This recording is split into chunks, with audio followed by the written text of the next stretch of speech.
మహోన్నతుడ మహాగొప్ప తండ్రి, స్తుతులకు స్తోత్రములు కనబడువైన మా ప్రియ పరలోకపు తండ్రి, మీకే వందనాలనైనా. మధ్యాహ్న కాల సమయం మమ్మల్ని సజీవ లెక్కలో ఉంచుకొని ఈ విధంగా నీ సన్నిధనబడే స్థలంలో నుంచొని మీ వాక్యాన్ని నాయన ప్రభా మేము బోధించుకోచుండగా మాకే అర్హత లేనప్పటికీ నాయన ప్రభా మీరు మమ్మల్ని ఉంచోబెట్టుకున్న దానికే మీకు వందనాలు తండ్రి, స్తోత్రం తండ్రి. అవును తండ్రి, ఏ పాటి వారం తండ్రి, దేనికి పనికిరాని వారు మా చేత మీ మాటలు పలికించుకుంటూ నాయన ప్రభా అనేక మందికి నేను మీ స్వార్థను ప్రచురించే వారిలో మమ్మల్ని ఉంచుతున్నందుకే మీకు వందనాలు, స్తుతులు, స్తోత్రాలు తండ్రి. అవును తండ్రి, నాయన రాలేని బిడ్డలను ఆశీర్వదించండి. వచ్చిన ప్రతి బిడ్డను ప్రతిఫలాన్ని పొందుకోవడానికి సహాయం దయచేయండి. నూరంతల ప్రతిఫలాన్ని వచ్చిన ప్రతి బిడ్డకు దయచేయమని వాక్యం చెప్పబోతుంది నేను కాదు, కానీ పరిశుద్ధాత్మ సహాయంతో మీరేనైనా సమయోచితమైన జ్ఞానాన్ని నాకు అనుగ్రహించమని మా ప్రభు మీ ప్రియ కుమారుని యేసుపేట ప్రార్థించి ప్రతిమాలు వేడుకుంటున్నాం తండ్రి. ఆమేన్, ఆమేన్, హల్లెలూయా. ఈ దినము మనందరికీ కూడాను నవంబర్ మొట్టమొదటి తారీఖున దేవుడిస్తున్నటువంటి గొప్ప వాగ్దానం. దేవుడిస్తున్న ఆ వాగ్దానం ద్వారా దేవుడు మనతో ఏం మాట్లాడాలనుకుంటున్నారో కీర్తనలు 21వ అధ్యాయము మనందరము తీయగలిగితే కీర్తనలు 21వ అధ్యాయము మనందరము కూడా 3వ వచనం చూసుకుందాము. కీర్తనలు 21వ అధ్యాయము 3వ వచనం. కీర్తనలు 21వ అధ్యాయము 3వ వచనం. శ్రేయస్కరమైన ఆశీర్వాదములతో నీవు అతనిని ఎదుర్కొనుచున్నావు, అతని తల మీద అపరంజి కిరీటము నువ్వు ఉంచి ఉన్నావు. ఆయుష్ నిమ్మని అతడు నిన్ను వరమడగగా నువ్వు దానిని అతనికి అనుగ్రహించి ఉన్నావు. సదాకాలం నిలిచి దీర్ఘాయువు నువ్వు దయచేసి ఉన్నావు. హల్లెలూయా, హల్లెలూయా. ఈ సంవత్సరము ఈ నెలలో మనకి ఇవ్వబోతున్న వాగ్దానం ఏంటి అంటే దేవుడు శ్రేయస్కరమైనటువంటి ఆశీర్వాదములతో నువ్వు దేవుడిని ఎదుర్కోబోతున్నావంట. నీ తల మీద అపరంజి కిరీటం, అపరంజి అంటే బంగారం, బంగారం కిరీటాన్ని దేవుడు ఉంచబోతూ ఉన్నారంట. నమ్మిన వారు హల్లెలూయా అని చెప్పండి. హల్లెలూయా, హల్లెలూయా. ఇక్కడ చూడండి, శ్రేయస్కరమైనటువంటి ఆశీర్వాదాలు అనే పదాన్ని ఉపయోగిస్తున్నారు. అంటే ఆశీర్వాదాలు అన్ని శ్రేయస్కరమేనా? ఆలోచించండి. ఇక్కడ దేవుడు మనతో ఏం మాట్లాడాలనుకుంటున్నారంటే ఆశీర్వాదాలు కావాలనే కదా మనం వస్తాం దేవుని దగ్గరికి. నాకు ఆశీర్వాదాలు ఇవ్వండి దేవా అని మనం ప్రార్థన చేసుకుంటూ ఉంటాం. అయితే అన్ని రకాలైనటువంటి ఆశీర్వాదాలు నీకు శ్రేయస్కరమేనా కాదా అన్న విషయాన్ని దేవుడు మాట్లాడుతూ ఉంటారు మనతోటి. ఇప్పుడు చూడండి, ఒక్కొక్కసారి మనకి యవ్వనం వయసులోకి వచ్చినటువంటి మగపిల్లలు మొట్టమొదటిగా వాళ్ళకి ఏమడుగుతారు చెప్పండి? కొంచెం 16-15 ఏళ్ళు రాగానే మగపిల్లలుగా ఉన్న తల్లిదండ్రులని వాళ్ళు ఫస్ట్ ఏమడుగుతారు? బైక్ అడుగుతారు కదా. బైక్ కావాలని చెప్పేసి అది సైకిల్ ఎలాగో మనం కొనిస్తాం. మనం చిన్న వయసులోనే సైకిల్ వద్దన్నా కొనిపించేస్తాము, నేర్పించేస్తాం. కానీ వాళ్ళు కొంచెం 16 ఏళ్ళకి వచ్చేసేసరికి వాళ్ళకి ఏం కావాలనిపిస్తుంటది అంటే బైక్ కావాలని అనిపిస్తా ఉంటది అనమాట. ఇది బైక్ ఇచ్చాము అంటే ఒక రకంగా చూడాలంటే అది ఎలా కనపడుతుంది? ఆశీర్వాదం లాగే కనపడుతుంది వాడికి పిల్లోడికి ఏమనిపిస్తుంది? నాకు మంచి బైక్ ఇచ్చారని చెప్పేసి అది ఒక రకంగా ఆశీర్వాదంగానే కనపడుతుంది. కానీ యాక్సిడెంట్ అయింది అనుకోండి, అది శ్రేయస్కరమైన ఆశీర్వాదమేనా? అది ఇబ్బందికరమైనటువంటి ఆశీర్వాదమే అవుతుంది. అంటే ఆశీర్వాదాల్లో కూడాను శ్రేయస్కరమైన ఆశీర్వాదాలు గొప్పవి, అలాగే మీకు శ్రేయస్కరం కాని ఆశీర్వాదాలు కూడా కొన్ని ఉంటాయి. అలాంటి విషయాల్లో దేవుడు జాగ్రత్తగా అడగాలి మనం ప్రార్థనలో. కానీ ఈ సంవత్సరం ఈ నెల మనకిస్తున్న వాగ్దానం ఏంటంటే శ్రేయస్కరమైన ఆశీర్వాదాన్నే నేను మీకు ఇవ్వబోతూ ఉన్నాను. మీ తల మీద నేను అపరంజి కిరీటాన్ని ఉంచబోతున్నాను. ఎక్కడైతే మిమ్మల్ని తక్కువగా చులకనగా చూస్తూ ఉన్నారో, ఏ ప్రదేశంలో అయితే నువ్వు దేనికి పనికిరావు అనుకుంటూ ఉన్నారో, నీ ఉద్యోగాన్ని బట్టి, నీ అందాన్ని బట్టి, నీ చదువును బట్టి, లేకపోతే నీకున్న స్థితిగతులను బట్టి ఎక్కడైతే నిన్ను తక్కువ చేస్తున్నారో వాళ్ళతోనే ఈ రోజు, ఈ నెల మొదటి రోజు కూడా దేవుడు మనతో మాట్లాడుతున్నారు. ఏంటంటే నిన్ను నేను శ్రేయస్కరమైన ఆశీర్వాదాలతో నింపి గొప్పగా ఆశీర్వదించబోతున్నాను. నమ్మి మీరు ముందుకు సాగండి. తప్పిపోయిన కుమారుని గురించి మనందరికీ తెలుసా లేదా? మనందరికీ బైబిల్ తెలిసిన ప్రతి ఒక్కరికి కూడా ఒక తండ్రికి 2 కుమారులు ఉన్నారు. ఆ 2 కుమారుల్లో రెండో కుమారుడికి ఆ కుమారుడికి కొంచెము వచ్చి తండ్రితో గొడవ పడి నా ఆస్తి నాకు ఇచ్చేసేయి, నేను ఇంకా నీతో పాటు ఉండను అని అడిగినప్పుడు ఆ తండ్రి ఆస్తి మొత్తము ఇచ్చాడా ఇవ్వలేదా? పంచి ఇచ్చేశాడు ఆ కుమారుడికి కావాల్సినది. ఇప్పుడు ఆస్తి వచ్చింది అని చెప్పి ఆ కుమారుడికి అది మంచి ఆశీర్వాదం లాగే అనిపిస్తుంది కదా. మామూలుగా చూస్తే, లోకపరంగా చూస్తే ఆస్తి పంచి ఇచ్చేయమన్నాడు తండ్రిని. తండ్రి చక్కగా సగం ఆస్తి నీకు కావాల్సిన ఆస్తి నువ్వు తీసేసుకో అని చెప్పేసి పెద్ద కుమారుడికి సగం, చిన్న కుమారుడికి సగం ఇచ్చేసాడు. ఇప్పుడు ఆస్తిని తీసుకున్నటువంటి చిన్న కుమారుడు ఏమనుకుంటున్నాడు? నాకు దేవుడు గొప్ప ఆశీర్వాదం ఇచ్చేశాడు, నాకు తొందరగా అన్ని కూడా ఇచ్చేశాడని సంతోషపడ్డాడు. కానీ ఆ యొక్క ఆస్తిని ఏం చేశాడు చిన్న కుమారుడు? దుర్వ్యాపారముల వలన పాడు చేసుకొని అది తనకి మంచి అయిందా? అది శ్రేయస్కరమైన ఆశీర్వాదమేనా? కాదు. హల్లెలూయా. అదే ఈ రోజు దేవుడు మనతోటి, మీకు ఈ నెల మొదటి దినమున శ్రేయస్కరమైన ఆశీర్వాదాలతో నింపుతున్నాను. శ్రేయస్కరమైన ఆశీర్వాదాలతోనే మీకు ఇవ్వబోతున్నాను. ఎట్లాంటి అట్లాంటి ఆశీర్వాదాలు కాదు. ఈ చిన్న కుమారుడు కూడా అనుకున్నాడు, నాకు ఆస్తి వచ్చింది, మంచిదే, నాకు ఆశీర్వాదం వచ్చింది అనుకున్నాడు. కానీ అది ఆయనకి శ్రేయస్కరము అవ్వలేదు. కానీ మనకి ఇవ్వబోతున్న ఆశీర్వాదాలు ప్రతిదీ కూడా ఈ నెలలో శ్రేయస్కరమైనవే. హల్లెలూయా, హల్లెలూయా. అలాగే మనందరం కూడా చూసుకోగలిగితే చూడండి, నువ్వు దేవుని కార్యాలు చేస్తూ ఉన్నప్పుడు ముఖ్యంగా మనల్ని ఆటంకపరిచేది ఎవరు? దేవుని కార్యాలు మనం చెయ్యాలి అని అనుకుంటున్నప్పుడు మనల్ని బాగా ఆటంకపరిచేది ఎవరు? సాతాను. అందరికి తెలుసు కదా, సాతాను. సాతాను దేవుని కార్యాలు మనం చెయ్యాలి అనుకున్నప్పుడు ఎందుకని వెంటబడుతుంది అంటే, ఒక చిన్న ఎగ్జాంపుల్ మీకు ఎప్పుడు చెప్తా ఉంటాను, మీకు గుర్తుంటే గనక. ఒక పెద్ద మీటింగ్ జరుగుతూ ఉందంట. ఒక పెద్ద మీటింగ్, దేవుని యొక్క వాక్యము అసలు చాలా చెప్తున్నారు. మీటింగ్స్ జరుగుతుంటాయి కదా బయట, మనం చూస్తూ ఉంటాము ఇండియా ప్రదేశాల్లో. జనం చాలా మంది ఉన్నారంట. అసలు జనం చాలా మంది ఉన్నారంట. ఈ సాతాను వాడి దూతలు చూసుకుంటా వెళ్తా ఉంటారు, ఎవరెవరిని డిస్టర్బ్ చేయాలా అని చెప్పేసి. వాడి పని అదే కదా, 24 గంటలు చాలా ఎక్కువ పని చేస్తుంటాడు వాడు. ఎందుకు చెప్పండి ఎక్కువ పని చేసేది సాతాను? వాడికి సమయం తక్కువ. దేవుడు వాడికి సమయం తక్కువ ఇచ్చాడు. అందుకని చెప్పే సమయం అయిపోయిందంటే వాడి పని అయిపోతుంది. కొంచెం సమయమే దేవుడు ఇచ్చాడు. ఆ సమయం లోపల అందరినీ చెడగొట్టాలని చెప్పేసి ఈ సాతాను వాడి దూతలు, వాడి పిల్ల దెయ్యాలంటారు చూస్తారా, వాళ్ళందరూ వేసుకొని తిరుగుతా ఉంటాడు, లోకమంతా తిరుగుతా ఉంటాడు అనమాట. తిరుగుతా ఉంటే అక్కడ పెద్ద మీటింగ్ జరుగుతుందంట. అప్పుడు అక్కడ ఉన్నటువంటి ఆడి దూతలు అంటున్నారంట, ఆడి పిల్ల దెయ్యాలందరూ అంటున్నారంట, ఇక్కడ ఇంత పెద్ద మీటింగ్ జరుగుతుంది, వీళ్ళందరూ దేవుని వాక్యం వినేసేసి మంచి అయిపోతారేమో, మేము పోయి వీళ్ళందరినీ డిస్టర్బ్ చేసేస్తాము అని చెప్పేసి వాళ్ళు అంటుంటే, అప్పుడు అక్కడ ఉన్న పెద్ద సాతాను గడు అన్నాడంట, ఇక్కడ ఏమి ఎవ్వరు వాక్యం వింటలేదు, నువ్వు డిస్టర్బ్ చేయాల్సింది ఇక్కడ ఉన్నాడని కాదు, ఇప్పుడు చూడు ఈ మీటింగ్ అయిపోగానే చైర్లు తీసుకుని ఒకళ్ళనొకళ్ళు కొట్టుకుంటారు, ఇక్కడ ఎవరు వాక్యం వినట్లేదు, ఇక్కడ కాదు నువ్వు డిస్టర్బ్ చేయాల్సింది. ఒకడుంటాడు ఎక్కడో గదిలో కూర్చొని దేవునితో సమయం గడుపుతూ అందరి కొరకు మోకరించి ప్రార్థిస్తుంటాడు. నువ్వు డిస్టర్బ్ చేయాల్సింది వాడిని, వీళ్ళందరినీ కాదు. వీళ్ళందరూ ఎవ్వరూ కూడాను ఇక్కడ శ్రద్ధ కలిగి కూర్చున్న వాళ్ళు కాదు.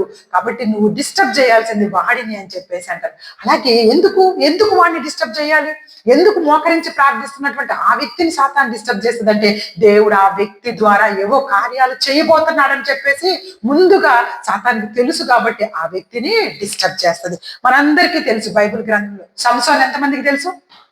సంసోన్ గారు తెలుసా లేదా? బైబిల్ గ్రంథంలో ఉన్న సంసోన్ గారు, బైబిల్ గ్రంథంలో ఉన్నటువంటి సంసోన్ గారికి చాలా బలం కలిగినటువంటి వ్యక్తి, దేవుని చేత నాజీరు చేయబడినటువంటి వ్యక్తి.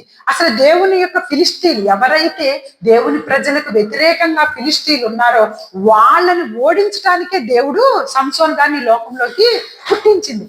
కానీ సంసోన్ గారు ఏమైపోయారు? సాతాను యొక్క కోరల్లో చిక్కుకొని పోయి ఆ ఫిలిస్తీ స్త్రీలనే పెళ్లి చేసేసుకొని ఆ ఫిలిస్తీన్ల స్త్రీల చేతిలోనే ఓడిపోయి చివరికి ఆయన మరణాన్ని దరి చేర్చుకున్నాడు కదా మనందరికీ. చూడండి, అంటే బలంగా దేవుని చేత నాజీరు చేయబడిన వ్యక్తులే వాళ్ళందరూ. వాళ్ళు ఏదో మామూలు వ్యక్తులు కాదు, భక్తులే, దేవుని చేత నాజీరు చేయబడినటువంటి వ్యక్తులే. కానీ వాళ్ళ మీదకే సైతాను వాళ్ళ దేవుని యొక్క కార్యాలు జరగకుండా ఆపటానికి.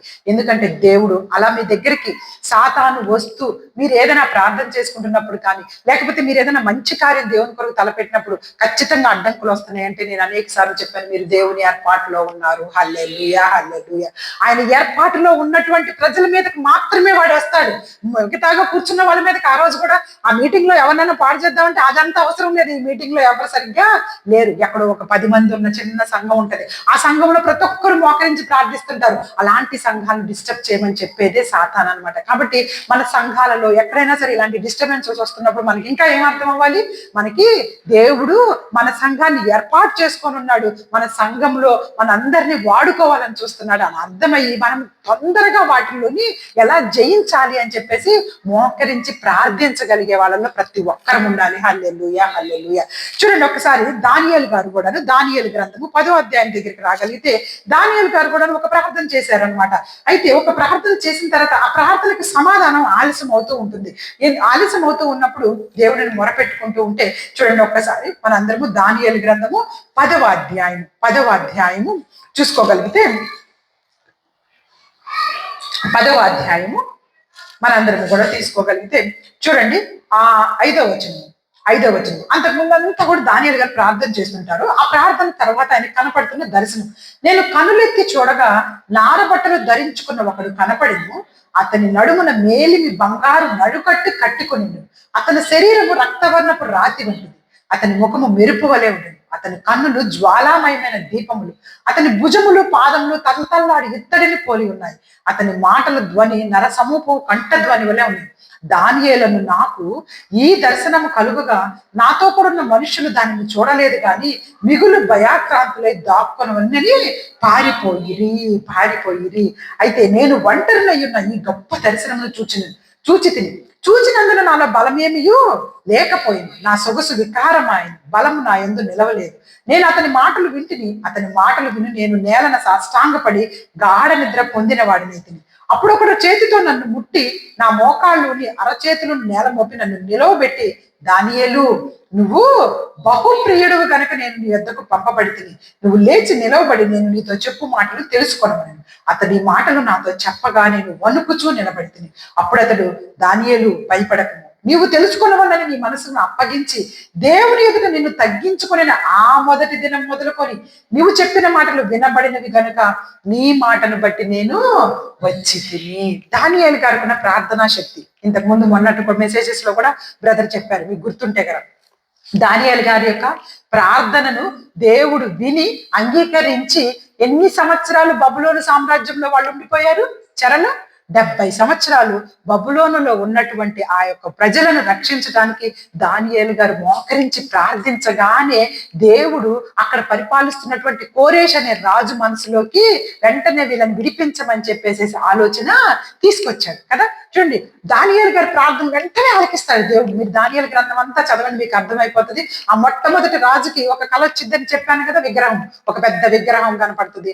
ఆ విగ్రహంలో భుజాల వరకు బంగారము, తల వరకు వెండి, ఇత్తడి, ఇలాంటివన్నీ మీకు చెప్పాను.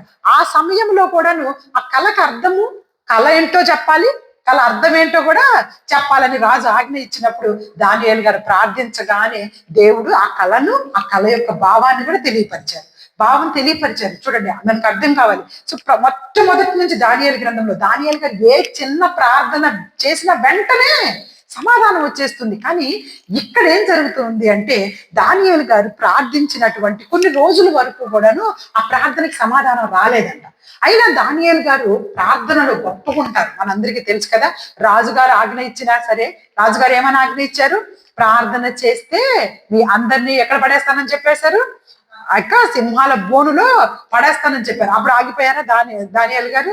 అమ్మో, ఇంకా నేను సింహాల బోన్లో పడతానేమో అని చెప్పేసి లేదు, ధైర్యంతో సింహాల బోన్లో వేసినా పర్వాలేదు, ఆయన స్నేహితుల్ని అగ్నిగుండంలో వేసినా పర్వాలేదు, మేము మాత్రం ఆ రాజుకి మొక్కము, ఆ విగ్రహాలకి మొక్కము అని చక్కగా ప్రార్థనను మాత్రం వదిలిపెట్టలేవాలి కదా.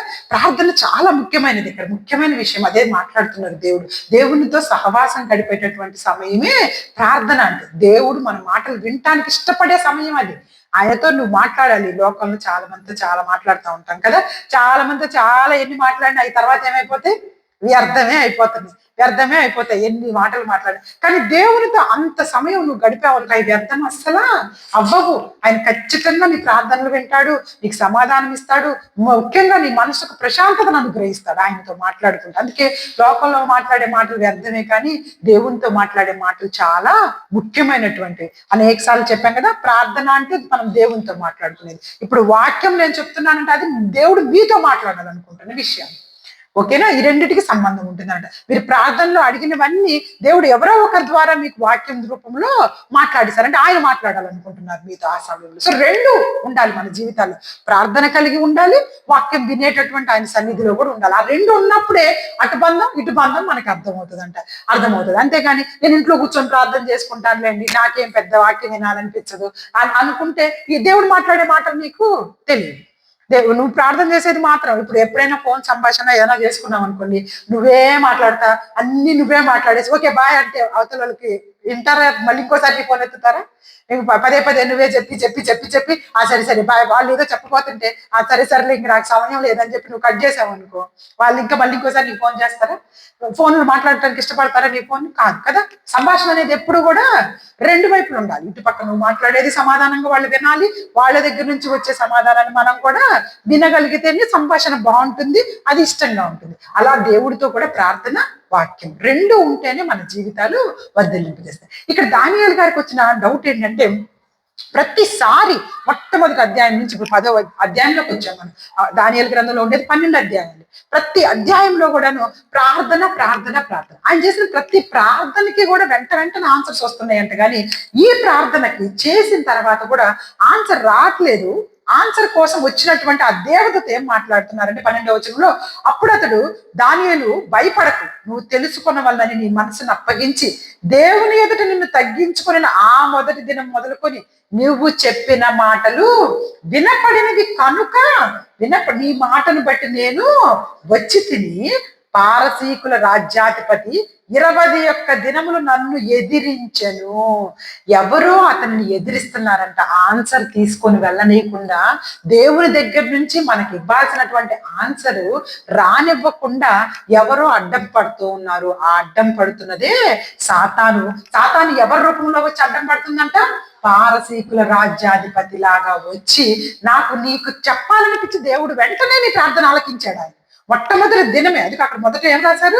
నువ్వు ప్రార్థించిన మొదటి దినమే మొదలుకొని నువ్వు తగ్గించుకొని ఆయన ఎదుట ప్రార్థించిన మొదటి దినమే నీ ప్రార్థన దేవునికి వినపడింది. కానీ దాని నుంచి రావాల్సిన ఆన్సర్ని మాత్రం సాతాను ఎన్ని దినాలు ఆగిపేసిందంట?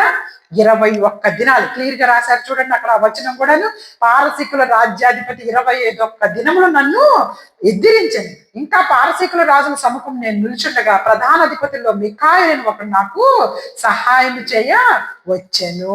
హల్లెలూయా హల్లెలూయా. ఇలాగ సాతాను నన్ను ఎదిరిస్తూ దేవదూత తీసుకొని వస్తుంటే ఆ యొక్క ఆన్సర్ని సాతాను నన్ను ఎదిరిస్తుంటే మిఖాయేలు దేవదూత నా దగ్గరకు వచ్చి సాతానుతో పోరాడి నన్ను ఇప్పుడు విడిపించి నీ దగ్గరకు పంపించాడని తెలియపరుస్తున్నారు. మనందరికీ కూడా తెలుసు, మనం కూడా చేసే ప్రార్థనలన్నిటికీ అనేక సార్లు ఆన్సర్స్ ఆలస్యం అవుతూ ఉంటాయా లేదా? ప్రతి ప్రార్థనకి ఇప్పుడు నువ్వు అడగగానే వచ్చేస్తున్నాయా?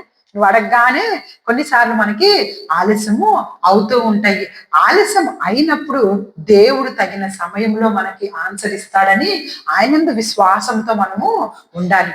రెండోది, వీటిని ఎవరు అడ్డగిస్తున్నారు? ఒకటేమో ఆయన కావాలని ఆ సమయంలో నువ్వు దేవుని ఇంకా ప్రార్థిస్తావా లేదు. ఇప్పుడు ఇక్కడ దానియేలు గారు చూడండి, 21 దినాలు రాకపోయినప్పటికీ ఆయన ఉపవాసం ఉంటూ ప్రార్థన చేశాడు. ఇంకా ఆన్సర్ వచ్చే వరకు ఆయన లేవడు ప్రార్థనలో నుంచి. ఆయన ప్రార్థన చేస్తూనే ఉంటాడు దానియేలు గారు. 21 దినాలు ఆయన ప్రార్థన చేస్తూనే ఉన్నాడు. 21వ దినం ఆయనకు ఆన్సర్ వచ్చింది. మనం అనుకోండి, 1-2 సార్లు అడిగిన తర్వాత ఒక విషయాన్ని ఆ ప్రార్థనలో మనకి సమాధానం రావట్లేదు అనుకోండి, మనం ఏం చేస్తాము?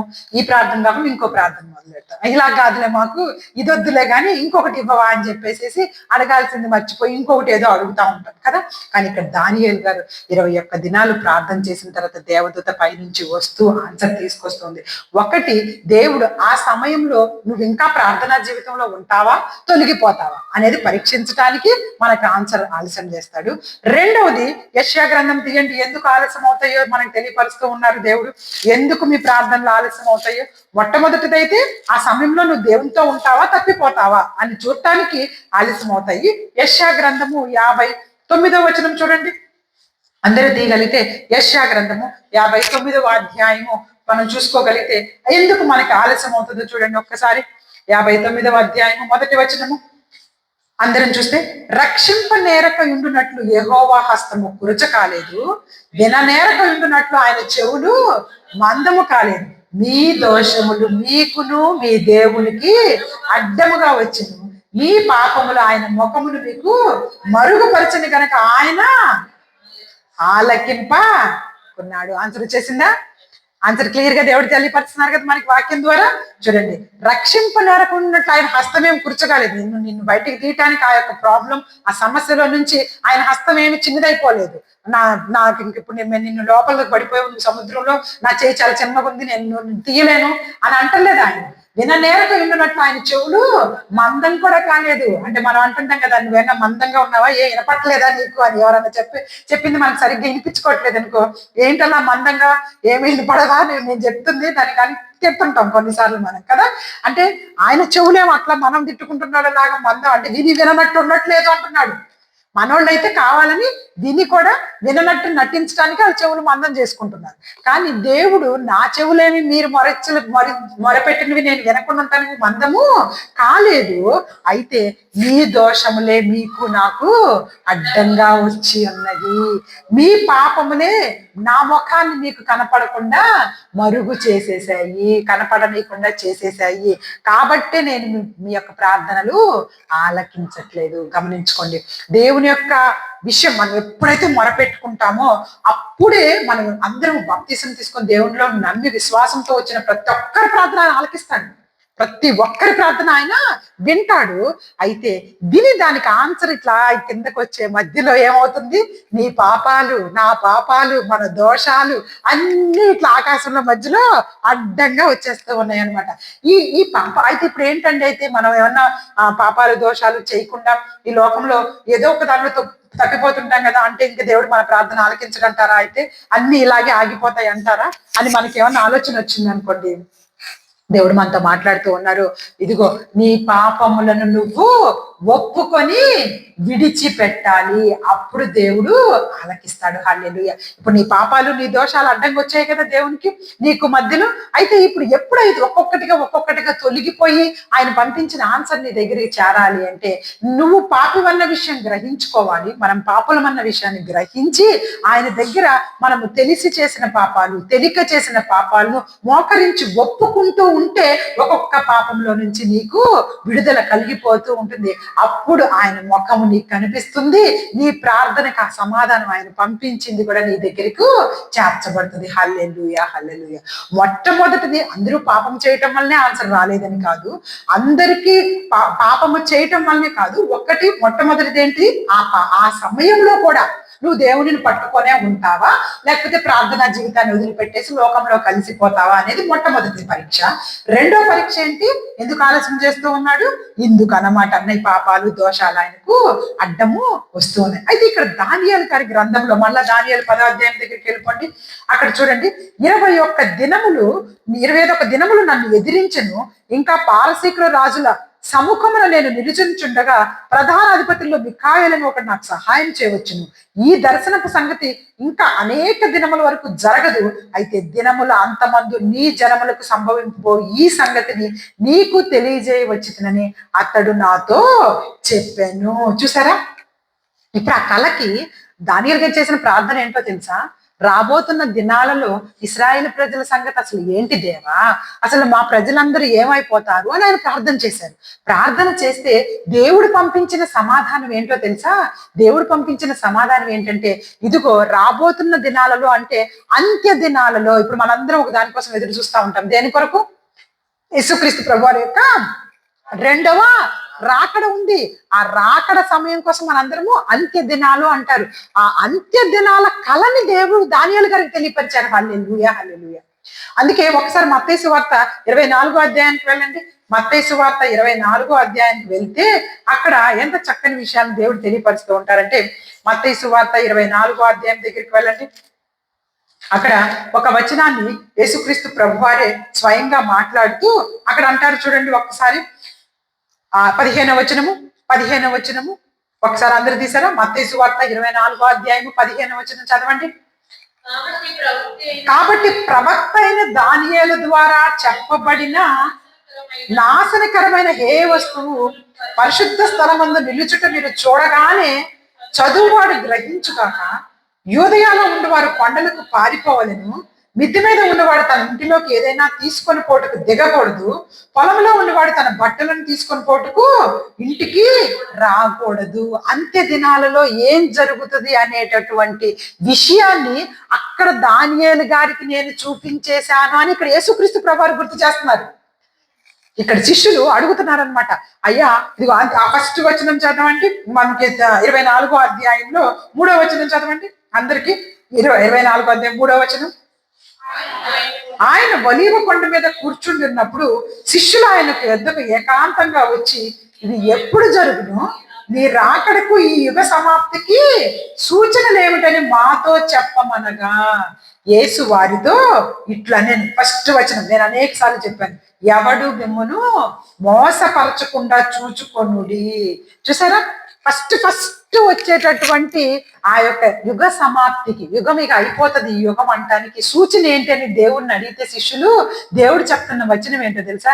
ఎవరు మిమ్మల్ని మోసపరచకుండా చూసుకున్నాడు అన్నాడు. ముందు భూకంపం వచ్చింది, లేకపోతే జ్వరాలు వస్తాయి, లేకపోతే తెగుళ్ళు వస్తాయి అనలేదు. మిమ్మల్ని మోసపరిచేవారు వస్తారు, మిమ్మల్ని మోసపరిచేవారు, మీరు నమ్మలేని మోసాలు మిమ్మల్ని చేస్తారు. మీ పక్కన వీళ్ళు మనల్ని మోసం చేస్తారా అనుకోకుండా మనల్ని మోసపరిచే వాళ్ళు వచ్చినప్పుడు యుగ సమాప్తిలో ఉన్నామన్న విషయాన్ని మనం జ్ఞాపకం చేసుకొని చాలా ఇంకా అలర్ట్ గా ఉండాలి. అలర్ట్ గా అంటే ఏ విషయంలో, ఏదో సంపాదించుకునే విషయాల్లో కాదు. ఎలాగో యుగ సమాప్తి వచ్చేస్తుంది, దానికోసం మనం ఏం చేయాలి? ప్రార్థన జీవితంలో, ఆత్మీయ స్థితిలో మనం జాగ్రత్త మెలకువగా ఉండాలి. ఎవరో మమ్మల్ని మోసపరచడానికి ఖచ్చితంగా వచ్చేసేస్తున్నారు అనే విషయం మనం గ్రహించాలి. అందుకే దేవుడు ఎంత స్పష్టంగా ప్రవక్త అయిన దానియేలు ద్వారా చెప్పబడిన సంగతులను నేను మీకు జ్ఞాపకం చేస్తున్నాను. చూడండి, అక్కడ ఏమంటున్నారు? హేయ వస్తువు పరిశుద్ధ స్థలంలో నిలుచుట చూచినప్పుడు మీరు అర్థమైపోవాలి. ఒక హేయ వస్తువు ఏదో పరిశుద్ధ స్థలంలో నుంచుంటదంట. పరిశుద్ధ స్థలము అంటే మామూలుగా ఇప్పుడున్నటువంటి పరిస్థితులను బట్టి యేసుక్రీస్తు ప్రభు వారు రెండవ రాకడలో ఎక్కడికి వస్తానని చెప్పారు? యెరూషలేముకే వస్తారు. యెరూషలేం ఎక్కడుంది? ఇస్రాయేల్లో ఉంది. ఇస్రాయేల్ అనే దేశంలో యెరూషలేం ఉంది. యెరూషలేం ఆలయంలోకి ఆయన రెండో రాకడలో కూడా అక్కడికి వస్తానని చెప్పారు. కానీ అక్కడున్న ఆ పరిశుద్ధ స్థలములో హేయ వస్తువును నిలబెడతారు. అదే యుగ సమాప్తికి, అంటే అది అసహ్యకరమైనటువంటిది, ముఖ్యమైన దేవుని బలిపీఠం దగ్గర నిల్చోబెడతారంట. అది ఇంకా చివరి సూచన. అప్పుడు దేవుడు వచ్చేస్తారనమాట. అది ఇంకా జరగలేదు. కాబట్టి మనందరము కూడాను, అయితే అవన్నీ ఎప్పుడు జరుగుతాయి అంటానికి ముందు వాళ్ళకి చెప్తున్నాను, మిమ్మల్ని ఎవరు మోసపరచకుండా చూసుకోండి, నేను క్రీస్తునని చెప్పి పలువురు మోసపరచుదురు. ఆ తర్వాత 5వ వచనం 6వ వచనం అంటున్నారు, మీరు యుద్ధాల గురించి, యుద్ధ సమాచారాల గురించి వింటారు. ఆ తర్వాత కలవరపడకుండా చూసుకోండి. ఇవి జరగాల్సి ఉన్నాయి, కానీ అంత వెంటనే రాదు. జనం మీదకి జనం, రాజ్యం మీదకి రాజ్యము లేచును. అక్కడక్కడ కరువులు, భూకంపాలు కలుగును. ఇవి వేదనలకు ప్రారంభము. అప్పుడు జనులు మిమ్మల్ని శ్రమణ పాలు చేసి చంపెదరు. ఇంకా చూడండి, మీరు నా నామము నిమిత్తము సకల జనముల చేత ద్వేషింపబడతారు. ఇన్ని తట్టుకోవాలండి. తట్టుకునే శక్తి ఉందా? యుద్ధాలు, భూకంపాలు వస్తామంటే సరే, కరువులు, తెగుళ్ళు రావడం అంటే కూడా సరే, ఇవన్నీ ఎలాగో వస్తా ఉంటాయి, ఉండగలిగితే ఉంటాం. కానీ మనుషుల చేత ద్వేషింపబడటం, మోసపరిచేటటువంటి విషయాలు, వీటిల్లో మనం నిలబడగలిగితే, అందుకే అవన్నీ రాస్తూ ఏమన్నారు తెలుసా? చూడండి, 12వ వచనం దగ్గరికి వచ్చేసరికి, అక్రమము విస్తరించుట చేత అనేకుల ప్రేమ చల్లారిపోతుందట. అక్రమంగా ఎలా దోచుకోవాలా, ఎలా సంపాదించుకోవాలా అనే విషయాలలో ఎక్కువ అయిపోతారు మనుషులు. చూస్తున్నారా లేదా మీరు? ఇప్పుడు మీకు అర్థమవుతుందా? ఒకప్పుడు ఎక్కడో వినేవాళ్ళు, అక్కడెక్కడో జరిగిందంట అనేసేసి, ఇప్పుడు ఇక్కడే మాకే జరిగింది అని చెప్పుకునే వాళ్ళు లేరా మీరందరూ? మాకు జరిగిందండి అని ఎంతమంది చెప్పగలం మనం ఈరోజు? అందరికీ ఎక్కడో ఒక చోట జరిగే ఉంటది. అక్రమము విస్తరించుట చేత అనేకుల ప్రేమ చల్లరిపోతుంది. ఇంకా చూస్తే అంతము వరకు సహించిన వాడే రక్షించబడి. మరి అంతవరకు సహించగలమా ఇలాంటివన్నీ? వాటన్నిటిని సహించాలట. ఆ సహించాలి అంటే దేవుని శక్తి కావాలి మనకి. దేవుని ద్వారా పొందుకున్న శక్తి మాత్రమే మనల్ని అలా సహింపగలిగేటట్టు చేయగలుగుతుంది. ఆ దేవుని దగ్గర నుంచి వచ్చే శక్తి కావాలి అంటే మనం ఏం చేయాలి? ప్రార్థన. నేను నిన్న కూడా రాత్రికాలం వచ్చిన బిడ్డలకు తెలుసు, నేను చెప్పాను కదా, దేవుని యొక్క మాట మనకి, దేవుడి వాక్యమే ఇదే అని అర్థమవుతుంది. నేను నిన్న ఎగ్జాంపుల్ చెప్పాను, మళ్ళీ చెప్తాను, కొత్త వాళ్ళు ఉన్నారు కాబట్టి. ఇప్పుడు మనము ఒక 10 మందిమి, 15 మందిమి, లేదు ఒక 100 మంది ఉన్నా కానీ పిలిచిన వాళ్ళల్లో మనకి బాగా క్లోజ్ అయిన వాళ్ళు, ఇప్పుడు నా హస్బెండ్ ఉన్నారు, నా భర్త ఉన్నారు. నా భర్త నన్ను పిలిచారు అనుకోండి, అందరూ ఒకవేళ అక్కడ ఉన్న మగవాళ్ళందరూ కూడాను నా పేరు పెట్టి పిలిచిన, నా భర్త పిలిచాడు అన్న విషయము, నా భర్త గొంతు నేను గుర్తుపట్టలేదు. ఇప్పుడు సుప్రియ గొంతు హరిత గుర్తుపట్టగలుగుతుందా? ఒక 10 మంది అక్కడ ఉన్నప్పుడైనా హరిత పిలిచింది అనుకో, సుప్రియ ఖచ్చితంగా పిలిచింది హరిత అని గుర్తుపట్టదా? కొంచెం. ఇంకా భార్యాభర్తలు, మన పిల్లల గొంతులైతే మనము ఫాస్ట్ గా గుర్తుపడతాం కదా.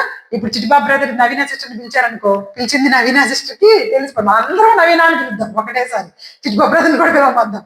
అప్పుడు చిటిబాబు బ్రదర్ గొంతు గుర్తుపట్టిద్దా లేదా? అలాగే దేవుని గొంతు కూడా మనం గుర్తుపట్టాలి. ఎలా వాళ్ళు గుర్తుపట్టారు? మన గొంతులు వాళ్ళతో ఎక్కువ కాలం మనం గడుపుతున్నాం, సమయం ఎక్కువసేపు వాళ్ళతో గడుపుతున్నాం కాబట్టి వాళ్ళ గొంతును మనం గుర్తుపట్టగలుగుతాం. అలా కాకుండా ఫిలిపిన్ అమ్మాయి మన పేరు పిలిచిందని మనం గుర్తుపడతామా? మనకి తెలియదు. ఎందుకు ఆ అమ్మాయి గొంతు మనం ఎప్పుడు వినలేదు. ఇప్పుడు మనం 10 మంది ముందు వెళ్తుంటే వెనక అమ్మాయి వచ్చి వెనక 10 మంది ఫిలిపిన్ వాళ్ళు ఉన్నారు. ఎవరో ఒక ఫిలిపిన్ అమ్మాయి మనల్ని నా పేరు పెట్టి పద్మ సిస్టర్ అని పిలిచింది అనుకో, వెనక్కి తిరిగి ఎవరు పిలిచారు అంటే ఆ 10 మంది ఫిలిపిన్ వాళ్ళలో ఎవరో నన్ను పిలిచారు, నేనేమి గుర్తుపట్టలేను. కానీ మీరందరూ అక్కడ నుంచొని ఒకటేసారి నన్ను పద్మా సిస్టర్ అని పిలిచినా గానీ ఒక్కొక్కరిని నేను గుర్తుపట్టగలుగుతాను ఎవరు పిలిచారని. ఎలా? నాతో కూడా మీకు బంధము ఉంది కాబట్టి. అలాగే దేవునితో బంధము ఉంటేనే, మనం దేవునితో ఎక్కువ సమయం గడిపితేనే ఆయన గొంతు గుర్తుపడతాం. ఆయన గొంతు గుర్తుపట్టడం అంటే వాక్యం అర్థం అవటం. హల్లెలూయా. అది మనం వాక్యం చదువుకునే కొద్దీ మనకి గుర్తుపట్టగలుగుతాం అనమాట. అలాగే ఇక్కడ ఏమంటూ ఉన్నారంటే, అంతం వరకు సహించిన వాడే రక్షింపబడతారు. కాబట్టి రక్షణ తీసుకొచ్చుకున్న మనము చాలా సహించాల్సి ఉంది. అంత మాత్రాన దేవుడేం విడిచిపెట్టరు. మనల్ని ఖచ్చితంగా ఆయన రాజ్యంలో చేర్చుకునే వరకు ఆయన మనతో పాటే ఉంటారని కూడా వాగ్దానం ఉంది. కాబట్టి మనం భయపడాల్సిన పని లేదు. అయితే చూడండి, సాతాను ఇక్కడ మనకి దానియేలు గారిని అడ్డగించి అంతంలో జరిగే విషయాలు చెప్పిందంట. అందుకే ప్రకటన గ్రంథంలో అన్ని కూడా అంత దినాల్లో జరగబోయే సంగతులు రాయబడి ఉంటాయి. అంత్య దినాల్లో ఏం జరుగుతుంది, చివరి దినాల్లో యుగము సమాప్తి అయిపోయేటప్పుడు ఏం జరుగుతాయి అనే విషయాన్ని ప్రకటన గ్రంథంలో రాయబడి ఉంటుంది. ఒకసారి ప్రకటన గ్రంథంలో ఒక వచనం చూపిస్తాను చూడండి. 2వ అధ్యాయము 12వ వచనము. ప్రకటన గ్రంథము 2వ అధ్యాయము 12వ వచనం చూస్తే అక్కడ చూడండి ఒక్కసారి. 2వ అధ్యాయము 13వ వచనం. 13వ వచనం చూడండి. సాతాను సింహాసనం ఉన్న స్థలములో నువ్వు కాపురం ఉన్నామని నేను ఎరుగుదును, మరియు సాతాను కాపురం ఉన్న ఆ స్థలములో నా యందు విశ్వాసమై ఉండి నన్ను గురించి సాక్షి అయిన అంత్యపవాడు మీ మధ్యన చంపబడిన దినములలో నువ్వు మా నామమును గట్టిగా చేపట్టి నా యందు విశ్వాసము విసర్జింపలేదని నేను ఎరుగుదును. చూసారా, ఈ పెర్గమ అనే ఒక సంఘానికి దేవుడు ఒక ఉత్తరం రాస్తూ, ఈ సంఘము ఎక్కడుందంట? సాతాను సింహాసనం ఉన్న స్థలములో. అంటే సాతాను ఎప్పుడు ఒక దగ్గర సింహాసనం వేసుకొని కూర్చోదు. సాతాను ఎప్పుడు కూడాను ఎక్కడ బలంగా దేవుని వాక్యం ఉంటుందో, ఎక్కడ దేవుని ప్రజలను ఎవరు బలంగా నడిపిస్తారో వాళ్ళ మధ్యలోకి వచ్చి సింహాసనం వేసుకొని ఉంటాడు. వాళ్ళ మధ్యలోకి వచ్చి సింహాసనం మారుస్తా ఉంటాడనమాట. ఇక్కడ అందుకే పెర్గమ సంఘంలో మంచి వాళ్ళు ఉన్నారంట. అందుకనే సాతాను సింహాసనం ఉన్న స్థలంలో నువ్వు ఉన్నావు అంటున్నాడు. అసలు సాతాను అక్కడికి వచ్చి సింహాసనం ఎందుకు వేసుకుంది అంటే, అక్కడ గట్టిగా ప్రార్థన చేస్తున్నటువంటి ఆ పెర్గమ సంఘంలో ప్రజలు చాలా గట్టిగా దేవుని విశ్వాసం ఉంచిన వాళ్ళు ఉన్నారు. వాళ్ళని చెదరగొట్టడం. ఇందాక మీకు ఫస్ట్ ఎగ్జాంపుల్ చెప్పాను కదా, ఒక 10,000 మంది ఒక మీటింగ్ లో ఉన్న అక్కడికి వెళ్ళి పాడు చేయడు, కానీ 10 మంది ఒక దగ్గర కూర్చొని నిజమైన భక్తితో మోకాలుని దేవుని ప్రార్థించుకుంటున్నారంటే వాళ్ళ మధ్యలో సాతాను బలంగా పనిచేసిద్ది. ఎందుకు పనిచేసిద్ది? ఎందుకు అంటే అక్కడ నిలబెట్టుకున్నటువంటి వ్యక్తిని పాడు చేయాలి, లేకపోతే ఆ వాక్యం ద్వారా దేవుని కార్యాలు జరగబోతున్నాయి అని చెప్పేసి వాడికి భయం. అందుకే కదా మనందరికీ తెలుసు, మోషే గారి లోకంలోకి రాకముందే మోషే గారి ద్వారా ఇశ్రాయేలు ప్రజలు రక్షింపబడతారని, వాళ్ళందరూ కూడా మరలా దేవుని యొక్క ప్రదేశంలోకి వచ్చేస్తారని చెప్పి తెలిసి అసలు మోషే గారిని ఈ లోకంలోకి రాకుండా చేయాలని ప్రయత్నం చేసిందా లేదా? మోషే గారి పుట్టే కాలంలో పుట్టపోయినటువంటి బిడ్డలందరినీ, మగ బిడ్డలందరినీ చంపేయాలన్నటువంటి ఆజ్ఞ వచ్చేసి ఉన్నది. కానీ దేవుడు ఎంతో చక్కగా ఆ తల్లిదండ్రికి, ఎవరి తల్లిదండ్రికి? మోషే గారి తల్లిదండ్రి మిరియాము గారికి, అలాగే తండ్రి పేరు మీకు అందరికి తెలుసా? మోషే గారి తండ్రి పేరు చూడండి, అందరూ గుర్తుపెట్టుకోవాలి. మనం గుర్తుపెట్టుకోకపోతే నిర్గమాకాండం మొట్టమొదటి వచనం చూడండి ఒకసారి. నిర్గమాకాండము మొట్టమొదటి వచనం మనం చూసుకోగలిగితే, ఆ దినములలో మోషే గారిని దేవుడు కలుగు చేయాలనుకున్నప్పుడు అందరూ కూడా చూస్తే చూడండి ఒకసారి, అందరూ చూస్తే కనుక మరియు మీకు ఆ వచనం చూపిస్తాను.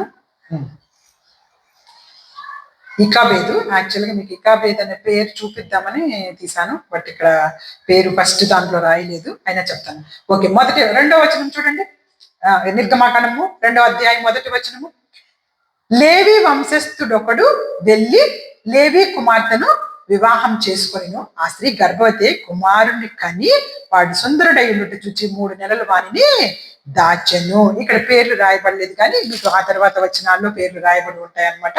అయితే అక్కడ అతని తండ్రి ఆ తల్లి ఆ బిడ్డని ఎంతగానో కాపాడుకుంటూ తీసుకొని వెళ్ళి జనం అందరినీ ఇశ్రాయేలు ప్రజల్ని నడిపించినటువంటి మోషే గారిని కాపాడుకున్నాడు. అలాగే యేసుక్రీస్తు ప్రభు వారి లోకంలోకి రావడానికి ముందు కూడా అప్పుడున్న ఆజ్ఞ ఏంటి మనకు తెలుసు కదా. యేసుక్రీస్తు ప్రభు వారిని చంపడానికి హేరోదు మహారాజు ఆజ్ఞ ఉందా లేదా? 2 సంవత్సరాల పిల్లల్ని చంపేయాలని ఆజ్ఞ ఉందా లేదా? 2 సంవత్సరాల్లో పుట్టిన పిల్లల్ని తారను చూసి వాళ్ళు వచ్చి ఆ యొక్క జ్ఞానులు వచ్చి హేరోదు దగ్గరికి వచ్చి యూదులకు రాజుగా పుట్టిన వాడు ఎక్కడున్నాడు అనగానే హేరోదుకి ఏమైపోయింది? అసలు రాజు నేనైతే మా ఇంట్లో పుట్టాలి కానీ రాజుల పిల్లలు ఎక్కడన్నా, అసలు ఇక్కడెక్కడ పిల్లలు పుట్టకపోతే యూదులకు రాజుగా పుట్టిన వాళ్ళు ఎక్కడ ఉన్నారని వీళ్ళు అడుగుతారేంటి అసలు. కానీ వెంటనే హేరోదుకి వెలిగిపోయింది. ఎక్కడో నేను కాదు, నా కుటుంబ సభ్యులు కాదు, ఈ లోకాన్ని వెళ్ళబోతున్న రాజు పుట్టాడు, ఆ రాజుని చంపేపించాలని చెప్పేసి జ్ఞానంతో వాళ్ళని అడిగి అప్పటికే పుట్టి 2 సంవత్సరాలు అయి ఉండొచ్చు అని చెప్పేసి జ్ఞానులని తెలుసుకొని ఏం చేశాడు, 2 సంవత్సరాల్లో బిడ్డల్ని అక్కడ ఉన్న వాళ్ళందరినీ చంపేయాలని ఆజ్ఞ వచ్చింది. అంటే దేవుని యొక్క కార్యాలు జరగకుండా ఆపటానికి సైతాన్ ఎప్పటికప్పుడు ప్లాన్లు వేస్తూనే వచ్చింది. కానీ దేవుడు మనల్ని కాపాడుకుంటూ ఆయన కార్యాన్ని జరిపించుకుంటూనే ఉంటారు. నిన్నటి దినమందు కూడా జ్ఞాపకం చేశాను, దావీదు గారి ద్వారా దేవుడు కార్యాలు జరిపించుకోవాలని చెప్పేసి ఆశపడుతూ ఉన్నారు. సౌలు దావీదుని చంపాలని అనేక సార్లు ప్రయత్నం చేశాడు. అయినప్పటికీ దావీదు బహురుద్ధుడయ్యే వరకు కూడా దేవుడు కాపాడుతూనే వచ్చాడు. పౌలు గారికి కూడా పోయినసారి చూపించాను, పోయిన వారం పౌలు గారిని కూడా రాళ్లతో కొట్టెను, ఇంకా అనేక సార్లు చెరసాలలో కొట్టిన రాళ్లతో ఈడ్చుకొని లాగి ఊరవతల పడేసేశారు. ఇంకా అనేకమైన దెబ్బలను కొట్టారు. అయినా పౌలు గారు కూడా వృద్ధాప్యం వరకు బ్రతికి తాను చేయాలనుకుంటున్న సువార్త మొత్తాన్ని చెప్పి మనకి పత్రికలన్నీ బైబిల్ గ్రంథంలో రాయించాకే చనిపోయారు. అంటే దేవుని యొక్క ఆజ్ఞ ప్రకారం ప్రతి ఒక్కరికి దేవుడు సమయం ఇస్తూ ఉన్నారు. ఆ సమయంలో వాళ్ళు ఆ కార్యాలు ముగించే చనిపోతూ ఉన్నారనమాట. అంటే దేవుడు ఒక పక్క సాతాను చంపేయాలన్నంత రోగాలు తెప్పించవచ్చు. ఈ దినం మనకు కూడాను నీరసం తెప్పించవచ్చు. మనకు కూడా దేవుని కార్యాల్లో బలంగా వాడబడకుండా చేయటానికి ఆరోగ్యం పాడు చేయొచ్చు, లేదా మనసును పాడు చేయొచ్చు, లేదా మనుషుల ద్వారా మనకి అపనిందలు అవమానాలు తీసుకురావడానికి ప్రయత్నం చేయొచ్చు. వీటన్నిటిలో దాని యొక్క ప్లాన్ అంతా ఏంటి? మనము దేవుని పని చేయకూడదు, మనం చాలా నీరసించిపోవాలి, ఈ ప్రార్థనా జీవితాన్ని మానేసేసేయాలి, ఈ జబ్బు బాధ గురించి ఆలోచించుకోవాలి, లేకపోతే ఈ జ్వరం గురించి ఆలోచించుకోవాలి, లేకపోతే మనకున్న చుట్టుపక్కల ఉన్నటువంటి మన జీవితాల్లో కష్టాలను గురించి ఆలోచించుకోవాలి. వీటన్నిటిని ఆలోచించుకుంటూ మనము ఏమి పని చేయకుండా, దేవుని పని చేయకుండా కామ్గా కూర్చొని లోకంలో కలిసిపోతే మనం విడిచిపెట్టేస్తుంది సాతాను. దాని పనంతా కూడా అది అప్పటి వరకు కూడాను మనల్ని సాధిస్తూ ఉంటుంది. అయితే కూడా దేవుడు మనం ఇంకా ఉజ్జీవింపబడుతూ ఇదిగో ఇది సాతాను పనే అని కనుక మనం అనుకొని దేవుని దగ్గర మొరపెట్టేసేసుకొని దాని గురించి ఇంకా మనం మర్చిపోవాలని దేవుడు తెలియపరుస్తున్నారు. కాకపోతే మనం మనుషులం కదా, ఈ లోకంలో మనుషులుగా ఉంటున్నాం కాబట్టి మనం ఏం చేస్తా ఉంటాం, దాని గురించే ఎక్కువగా ఆలోచిస్తుంటాం. అందుకే మనకు అందరికీ తెలిసిన వాక్యం ఉంది కదా, ప్రయాసపడి భారం మోయిచున్న సమస్త జనులారా నా యొద్దకు రండి, నేను మీకు విశ్రాంతిని కలిగజేస్తున్నారు. అంటే ఏం చేస్తున్నాం, మనందరం ప్రయాసపడి భారం మోస్తున్నాం అన్న విషయము దేవుడికి తెలుసు. మనదందరిది ప్రతిదీ చిన్నది కూడా మనకి భారమే. మన గుండె భారం ఎక్కువైపోతా ఉంటుంది ఒక చిన్న విషయాలకు. ఆ గుండె భారం మోస్తున్న మిమ్మల్ని అందరినీ నా దగ్గరికి పిలుస్తుంది. ఎందుకంటే మీరే మీ భారాన్ని మోస్తానంటే ఇంకా నేనేం చేయమంటారు? నేను చేయడానికి ఏముంది, నేను మోస్తాను అని చెప్పేసి మీరే మోసుకుంటుంటే నా మీద వేసేయండి, మీ భారాలన్నీ నా మీద వేసి మీరు ప్రశాంతంగా ఉండండి, ఎలా జరిపించాలో మిగతా కార్యాలు నేను జరిపిస్తానని దేవుడు తెలియపరుస్తున్నాను. కానీ మనం మనుషులం కదా, మనం అదే ఇంతకుముందు కూడా ఇంకొక ఎగ్జాంపుల్ కూడా చెప్పాను గుర్తుంటే కనుక, ట్రైన్ లో ఎక్కిన ఒక ముసలి ఆవిడ ఏం చేస్తుందంట, జాంకాయలు బుట్ట వేసుకొని ఎక్కిందంట, ట్రైన్ లోకి ఎక్కి తల మీదే పెట్టుకుందంట. అటువైపు వెళ్తున్న టీసీ అన్నాడంట, అమ్మ తీసి కింద పెట్టుకో, ఎందుకు ట్రైన్ లోకి ఎక్కిన తర్వాత కూడా అంత పెద్ద బుట్ట మోస్తా ఉన్నావు, జాంకాయల బుట్ట తీసి కింద పెట్టంటే ఆ ముసలాం అంటుందంట, అయ్యా నన్ను మోయటమే కాకుండా నా జాంకాయల బుట్టను కూడా ఏం మోసిద్దిలే ట్రైన్, అందుకే నేను మోస్తానంటుందంట. ఇప్పుడు 2 ట్రైన్లోనే ఉన్నాయి, అందరినీ అదే మోయాలి, ట్రైనే మోస్తుంది. కానీ ఆ ముసలాం ఏమనుకుంటుంది, నాకెందుకులే అయ్యా ట్రైన్కి అంత ఇబ్బంది, నేను మోసుకుంటాను అంటుంది. మనల్ని కూడా చూసి దేవుడు అలాగే నవ్వుతాడు. ఇప్పుడు మనం పెట్టుకున్న కష్టాలు, మనం పెట్టుకున్న ఇబ్బందులు, మనం ఆలోచిస్తున్న విధానానికి దేవుడికి కూడా అదే నవ్వు వస్తూ ఉంటుంది అనమాట. అరే నేను మోస్తాను పెట్టు, ఆల్రెడీ నేను నిన్ను మోస్తున్నాను, నీకు సంబంధించిన అన్ని నా దగ్గర పెట్టుకొని వెళ్తున్నాను అని ఆయన ఒక ట్రైన్ లాగా ఆయన ఉన్నాను అంటుంటే, ఏం మోస్తారులే అయ్యా, నన్ను నా జాంకాయలు నా భారాలను కూడా ఏం మోస్తారు, నేనే మోసుకుంటానని మనం నెత్తిన పెట్టుకొని పోతా ఉంటాం అనమాట. కాబట్టి ఈ దినం దేవుడు మనతోనే సూటిగా మాట్లాడుతున్నారు. మీకు శ్రేయస్కరమైన ఆశీర్వాదాలు. ఫస్ట్ వచనం ఏంటి? ఈ నెలలో మీకు శ్రేయస్కరమైన ఆశీర్వాదాలు ఇవ్వబోతున్నాను, మీకు అపరంజి కిరీటాన్ని తల మీద పెట్టబోతున్నాను. నమ్మాలి, నమ్మండి, నమ్మండి. మనందరికీ తెలిసి ఇంగ్లాండ్కి ఒక పెద్ద ఎలిజబెత్ మహారాణి, మీకు ఇప్పుడు ఈ మధ్య కాలంలో చనిపోయింది, ఆమె 90 ఏళ్ళు బ్రతికింది. ఎలిజబెత్ మహారాణికి ఒక పెద్ద కిరీటం ఉంటుంది. ఆ కిరీటంలో మంచి అన్ని డైమండ్స్ మెరిసిపోతూ ఉంటాయి ఆమె డైమండ్స్ తోటి. అయితే ఒక దినము ఒక తెలియని క్రీస్తుని తెలియనటువంటి ఒక రాజు ఆ దేశానికి వచ్చినప్పుడు ఆమె క్రిస్టియన్. సో ఎలిజబెత్ మహారాణి క్రిస్టియన్.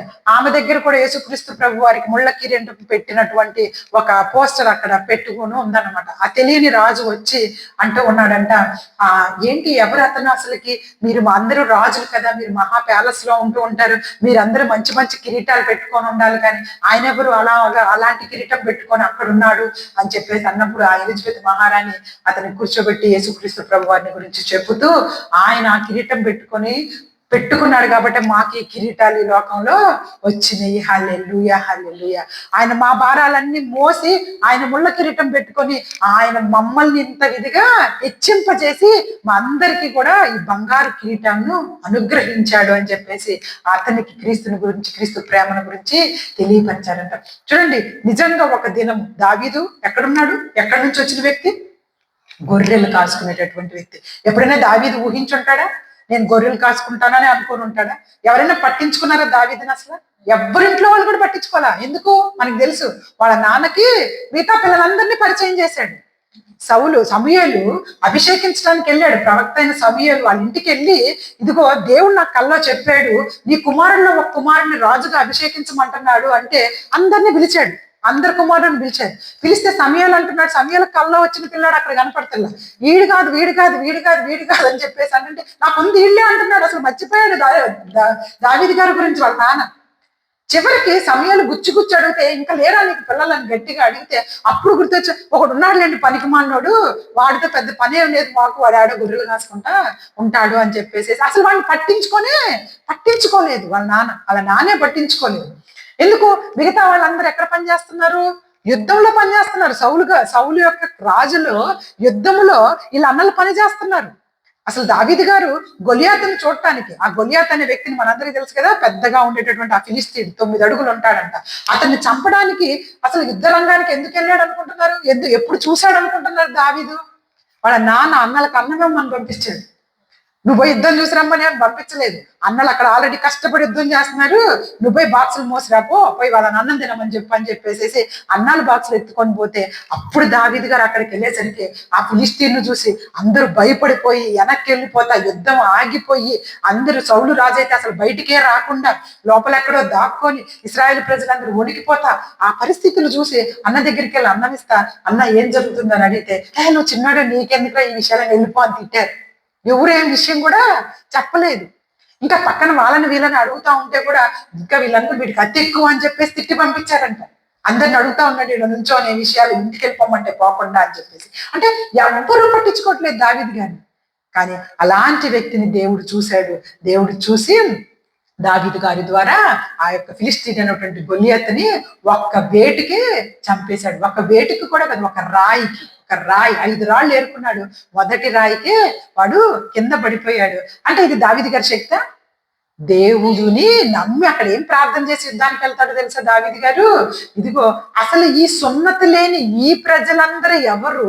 సున్నతి కలిగి జీవము కలిగిన దేవుడిని నేను పట్టుకొని వెళ్తున్నాను అన్నాడు. అదొక్క మాట ఆయన అంది. హల్లెలూయా. అవతల వాళ్ళకి ఎవ్వరికి దేవుడు లేడు. అసలు మీరు ఎందుకు భయపడుతున్నారు? మనకి దేవుడు ఉన్నాడు కదా, ఇశ్రాయేల్ ప్రజలం కదా మనం, మన పక్కన దేవుడు ఉంటాడన్న విషయం మీరు మర్చిపోయారా అని చెప్పేసి అక్కడ ఉన్న వాళ్ళందరితో, సైనికులతోనూ రాజుతో కూడా పోట్లాడి, రాజుగారు అప్పటికే అంటారు, అయ్యా యుద్ధంలోకి వెళ్ళాలంటే నువ్వు ఇది ధరించుకోవాలి, ఇవన్నీ పెట్టుకోవాలి. యుద్ధానికి వెళ్ళాలంటే సైనికులకి ఏమేమి పెట్టుకోవాలో తెలుసు కదా. ఒక ఒక మంచి అదేంటిది డాల్ పట్టుకోవాలి, ఒక కత్తి పట్టుకోవాలి, ఇవన్నీ పట్టుకోవాలి. అంటే అప్పుడు ఏమంటాడు తెలుసు దావీదు, ఈ బట్టలు నాకు అలవాటు లేదు, ఇలాంటి బట్టలన్నీ నాకు వేసుకొని నేను నడవలేను, నాకు ఇవన్నీ వద్దు, నన్ను వదిలేసేయండి రాజా, నేను వెళ్తున్నాను అని చెప్పి 5 రాళ్ళు ఏరుకొని ఒక చిన్న అంగీ కట్టుకొని లోపలికి వెళ్ళి తిప్పి ఒక రాయి కొట్టేసరికి తలలో తగిలింది సూటిగా. వాడి కింద పడగానే వాడి కత్తి తీసే వాడి తలని నరికేశాడు. హల్లెలూయా. కత్తి కూడా లేదు ఈయన చేతులు, వాడి కత్తి తీసే వాడి తలని నరికేసే. ఆ ధైర్యము, ఆ బలము, ఆ శక్తి ఎలా వచ్చింది? దేవుడు ఆయనకు అనుగ్రహించాడు. యుద్ధము యెహోవాదే. హల్లెలూయా, హల్లెలూయా. ఆ పాట మనందరికీ తెలుసు కదా. యుద్ధము యెహోవాదే, యుద్ధము యెహోవాదే, యుద్ధము యెహోవాదే, యుద్ధము యెహోవాదే. రాజులు మనకెవ్వరు లేరు, సూరులు మనకెవ్వరు లేరు, రాజులు మనకెవ్వరు లేరు, సూరులు మనకెవ్వరు లేరు. ఏయులకు అధిపతి అయినా యెహోవా మన అండ, సైన్యములకు అధిపతి అయినా యెహోవా మన అండ. యుద్ధము యెహోవాదే, యుద్ధము యెహోవాదే. బాధలు మనలను కృంగదీయనా, వ్యాధులు మనలను పడద్రోయవు, బాధలు మనలను కృంగదీసినా, వ్యాధులు మనలను పడద్రోసినా, విశ్వాసమునకు కర్త అయిన యెహోవా మన అండ, విశ్వాసమునకు కర్త అయిన యేసయ్యే మన అండ. యుద్ధము యెహోవాదే, యుద్ధము యెహోవాదే. యెరికో గోడలు ముందున్న ఎర్ర సముద్రము ఎదురైనా, యెరికో గోడలు ముందున్న ఎర్ర సముద్రము ఎదురైనా, దేవుడు మనకున్నా భయమేనా మనకింకా, అద్భుత దేవుడు మనకున్నా మనకింకా. యుద్ధము యెహోవాదే, యుద్ధము యెహోవాదే. అపవాది అయినా సాతాను గర్జించు సింహము వలె వచ్చిన, అపవాది అయినా సాతాను గర్జించు సింహము వలె వచ్చిన, యూదా గోత్రపు సింహమైన యేసయ్యా మన అండ, యూదా గోత్రపు సింహమైన యేసయ్యా మన అండ. యుద్ధము యెహోవాదే, యుద్ధము యెహోవాదే. హల్లెలూయా, హల్లెలూయా, హల్లెలూయా. కదా మనందరము కూడాను యుద్ధము ఆయనకు విడిచిపెట్టేసేయాలి. మన భారాలు మనము మోసుకొని వెళ్తా ఉంటే ఆయన ఏమీ చేయలేడు. ప్రయాసపడి భారం మోసుకుంటున్న సమస్త జనులారా నా యొద్దకు వచ్చి నా దగ్గర మీ భారాలు వదిలేసి మీరు విశ్రాంతి తీసుకోండి. మీరు విశ్రాంతి తీసుకోండి, యుద్ధం అప్పుడు నేను చేస్తాను. ఎవరైనా మనల్ని దూషిస్తున్నారు, ఎవరైనా మనల్ని తిడుతున్నారు, మనం కూడా తిరిగి తిట్టేస్తే ఇంక దేవుడు కదిలించుకోడు.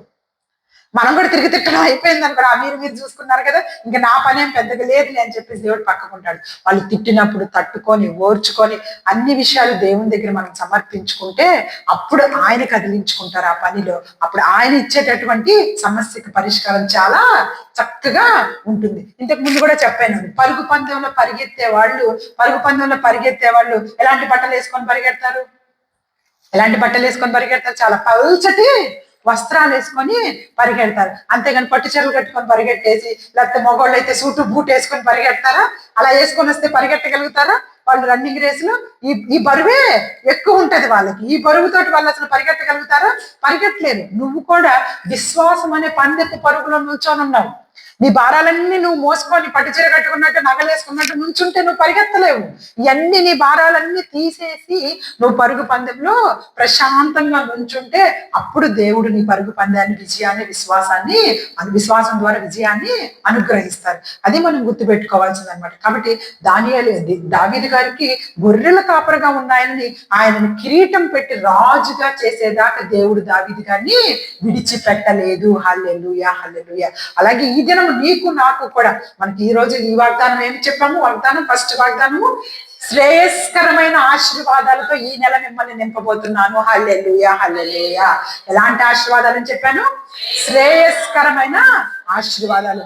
అన్ని రకాల ఆశీర్వాదాలు మనకు శ్రేయస్కరము కాదు. కొన్ని రకాలైనటువంటి ఆశీర్వాదాలను మనం ఇబ్బందుల్లోకి నెట్టేస్తాయి. అంటే ఒకవేళ మనకి ఎక్కువ జీతం ఇచ్చేసారే అనుకుందాం దేవుడు దయ వలన, ఆ ఎక్కువ జీతము ద్వారా నువ్వు ఒకవేళ మన చెడు కార్యాల్లోకి వెళ్తావు అనుకుంటే ఎంత కావాలో అంతే ఇస్తాడు దేవుడు. అదే శ్రేయస్కరం అని నమ్ము. నాకు ఇంకా ఇంతకంటే ఎక్కువ రాలేదండి, లేకపోతే నాకు అది రాలేదు ఇది రాలేదు అనేటువంటి కంప్లైంటింగ్ జీవితం దేవుని దగ్గర వద్దు. కంప్లైంటింగ్ జీవితం అసలు వద్దనే వద్దు. ఇశ్రాయేలు ప్రజల్ని దేవుడు నడిపిస్తూ ఉన్నప్పుడు వాళ్ళు ఏం చేయటం వలన వాళ్ళు అందుకోలేకపోయారు? సనుగుకున్నారంట. ప్రతి దానికి వాళ్ళు ఏం చేశారు? సనుగులు. వాళ్ళ సనుగులు దేవుడు బైబిల్ గ్రంథంలో ఏం రాశారు తెలుసా? మీరేదో నాకు వినపడలేదు అనుకొని చిన్నగా సనుక్కుంటున్నారు, కానీ మీరు సనుక్కున్న ప్రతి మాట నా చెవులో చెప్పినంత పెద్దగా వినపడుతుందంట. హల్లెలూయా. ఆయనకి సనుగుకోవటం వలన వాళ్ళు ఆ దినము చాలా మంది కనాను చేరలేక అడవిలో, అరణ్యంలో రాలిపోయారు అని రాయబడి ఉంటుంది. కానీ మనకైతే దేవుడు విశ్వాసము ద్వారా, యేసుక్రీస్తు ప్రభునందు విశ్వాసం ఉంచడం ద్వారా మీ అందరికి నేనేమిస్తానని వాగ్దానం చేశారు?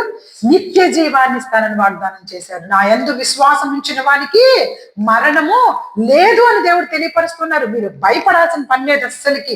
ఆయన యందు విశ్వాసం ఉంచితే చాలు మనందరినీ నీతిమంతులుగా తీర్చారంట. మన క్రియల వల్ల మనం ఏమైనా నీతిమంతులుగా అవ్వగలమా?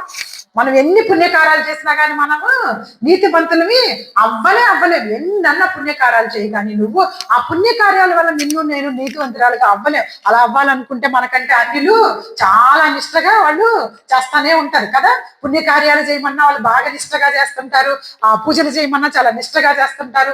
వాటన్నిటి వలన నీతిమంతులుగా తీర్చబడం, కానీ మనం కేవలం యేసుక్రీస్తు ప్రభువునందు విశ్వాసం ఉంచటం వలన నీతిమంతులుగా తీర్చబడతాము. హల్లెలూయా, హల్లెలూయా. ఇక నీతిమంతుల జాబితాలోకి ఒకసారి వచ్చేసినట్టు ఆయన నమ్మామంటే ఇక నీతిమంతులకు వస్తున్న ఆశీర్వాదాలు ఏవైతే బైబిల్ గ్రంథంలో ఉన్నాయో అవన్నీ నీకు నాకే. మనం వెంటనే నీతిమంతులు 10 సార్లు 7 సార్లు పడినను మరలా తిరిగి లేచును అని రాయబడింది. మనం ఏమనుకుంటామంటే అదేవరో నీతిమంతులు కావాలే, మనకు కాదేమో అనుకొని మనం పక్కకు పెట్టేస్తుంటాం. కాదు, నీతిమంతులుగా తీర్చబడ్డాం మనం. ఇప్పుడు మనం అందరం నీతిమంతులు. 10 సార్లు పడినా కానీ దేవుడు మరికి తిరిగి లేచి నిలబెట్టుకుంటాడు అనే విశ్వాసం, నమ్మకం మనకు ఉండాలి. దావీదు గారు ఇంకా ఆయన ఏమంటారో తెలుసా? కొన్నిసార్లు నాకు ఎప్పుడు మరణం వెంటబడుతూనే ఉంటది ఆయన వెంట ఎప్పుడు మరణం. ఎలాంటిది? ఒక పక్క సింహాలు, ఎందుకు అరణ్యంలో పరిగెత్తాడు ఆయన చాలాసార్లు. ఎలుకబంట్లు, మరొకసారి గొర్రెలు కాసుకుంటుంటే ఎప్పుడు చూసినా ఎలుకబంట్లు గొర్రెలను తీసుకెళ్ళిపోవడానికి వచ్చేవట. ఎలుకబంట్లు. అలాగే సౌలు, రాజైనటువంటి సౌలు ఎప్పుడు చూసినా చంపటానికి తరుముతూనే ఉండే. అంటే ఎటు చూసినా ఆయనకేంటి? యుద్ధాలు, లేకపోతే భయాలు, లేకపోతే మరణపు ఛాయలు ఎప్పుడు చూసినా కానీ.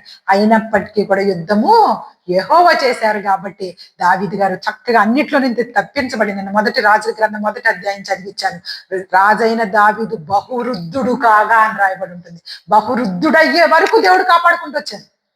ఎంత 17 సంవత్సరాల వయసులో గొల్యాతుని చంపినప్పటి నుంచి సౌలు ఎమ్మడబడుతున్నాడు చంపాలని రాజు.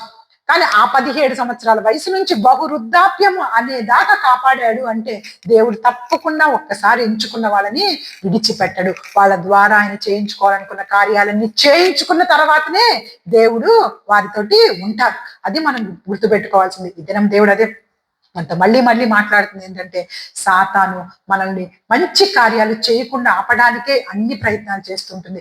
సాతాను అలా పని చేస్తుంది మన దగ్గర అంటే ఖచ్చితంగా మనము మంచి విషయాల్లో ఉన్నామని జ్ఞాపకం ఉంచుకోండి. హల్లెలూయా. నీ జీవితాల్లోకి ఎక్కువ కష్టాలు, ఎక్కువ నష్టాలు వస్తున్నాయి అంటే అర్థం నువ్వు దేవుని లైన్లోనే ఉన్నావు, నువ్వు దేవుడు అనుకుంటున్న మార్గంలోనే ఉన్నావు.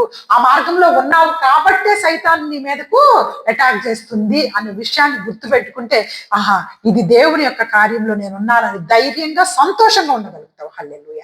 మొట్టమొదటిది నువ్వు ధైర్యము, సంతోషము, సంతృప్తి నీ హృదయంలో తెచ్చుకున్నావు అనుకో, ఈ లోకంలో సాతాన్ని జయించడం మనకి ఈజీ. అలా కాకుండా అమ్మో నాకే ఏంటి కష్టాలు, అమ్మో నాకే ఏంటి దుఃఖం, అమ్మో నాకే ఏంటి బాధ అని చెప్పేసేసి మనం ఒక్కసారి కనుక ఆ నిరాశ చెందటం మొదలు పెట్టామంటే కనుక ఆ నిరాశని సాతాను ఉపయోగించుకుంటుంది. ఇక నేను ఏ కార్యాలు చేయనీయకుండా, ప్రార్థన కూడా చేసుకోనీయకుండా అడ్డం పడిపోతూ ఉంటుంది అనమాట. అదే వాడికి కావాల్సింది. కాబట్టి మనం అలాంటి జీవితాల్లో ఉంటాకు వీలేదు. ఈరోజు ఇంకా మన కమ్యూనియన్ ఉంది కాబట్టి మనం ఇంకా ముగించుకుందాం. ఒక్కసారి చివరగా ఆ వచనం చదువుకొని ఈ దినం దేవుడు మనకు అనుగ్రహించిన వాగ్దానం కీర్తనలు 21వ అధ్యాయము అందరము ఒకసారి చదువుకొని 3వ వచనము 21వ అధ్యాయము 3వ వచనం మనందరము తీసి అందరము కలిసి ఒక్కసారి ఆ వచనాన్ని చదువుకుందాం. చూడండి ఒకసారి కీర్తనలు 21వ అధ్యాయము 3వ వచనము. కీర్తనలు చదవండి అమ్మ, అందరు కలిసి చదవండి. శ్రేయస్కరమైనటువంటి ఆశీర్వాదములతో నీవు అతనిని ఎదుర్కొనుచున్నావు, అతని తల మీద అపరంజి కిరీటం నువ్వు ఉంచి ఉన్నావు. ఆయుష్ నిమ్మని అతను నిన్ను వరమడగా నువ్వు దానిని అతనికి అనుగ్రహించి ఉన్నావు. సదాకాలం నిలిచి దీర్ఘాయువు నువ్వు దయచేసి ఉన్నావు. ఇదే ఈ నెల మొదటి రోజు మనకి దేవుడిస్తున్న వాగ్దానము. శ్రేయస్కరమైన ఆశీర్వాదాలు, అలాగే అపరంజి కిరీటాన్ని మన తల మీద పెట్టబోతున్నాడు. ఆయుష్ని, దీర్ఘాయువుని నీకు నాకు పెంచబోతూ ఉన్నాడు.